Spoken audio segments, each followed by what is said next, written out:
Labarin wata mata da kwartaye biyu. Akwai wani mutum ɗaya daga cikin dogarin wani sarki ya kasance yana soyayya da wata mace matar wani talaka. Wata rana wannan dogarin sai ya aiki wani yaronsa domin ya kai wa wannan matar saƙo a gidanta, kamar yadda yakan yi lokaci zuwa lokaci. Yayin da yaron nan ya kai wa matar saƙo, sai ta yi ta tsokanarsa da wasanni na jan ra'ayi, ta rungume shi cikin ƙirjinta. Bata gushe ba tana jan hankalinsa har ta tsokano masa sha'awa, ta jefa shi bisa shimfiɗa suka rungume juna. Suna cikin aikata masha sai ga dogarin nan, wato ubangidan yaron nan, ya zo yana ƙwanƙwasa ƙofa. Nan da nan matar ta ɓoye yaron a cikin wani ɗan ƙaramin ɗaki, sannan ta je ta buɗe wa masoyinta ƙofa ya shigo. Yana rataye da takobi, ya zauna bisa shimfiɗa. Matar nan ta zo ta rungume shi, ta kama sumbatarsa har dai suka kwanta bisa shimfiɗa suka rungume juna.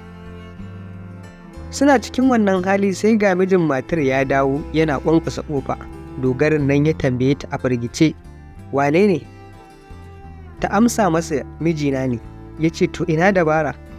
Matar ta ce, ka zare takobinka, ka ɗaga murya, ka yi ta nuna ni da shi kana zage-zage, ranka a ɓace. Da zarar mijina ya shigo sai ka fice kana huci, amma kada ka ce masa uffa. Dogari kuwa ya aikata kamar yadda matar ta umarce shi, ya zara takobi yana ta zage-zage. Ta tashi da sauri ta buɗe wa mijinta ƙofa. Yayin da mijin ya shigo, sai dogari ya mayar da takobinsa cikin kube, ya fita yana huci. Miji ya bi shi da kallo, baki a wangame, har ya fice. Daga nan sai ya juya ya tambayi matarsa, me ya faru?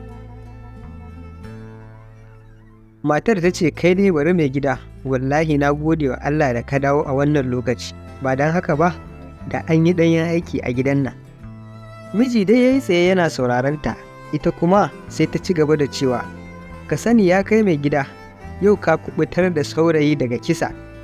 Wato ina zaune bakin ƙofar ɗaki ina aiki, sai ga wani saurayi ya shigo gidan nan da gudu, yana haki kamar ransa zai fita. Ya faɗi gabana ya ce in yi masa rai, ga dogari nan daga cikin dogarawan sarki ya biyo shi da takobi tsirara zai kashe shi.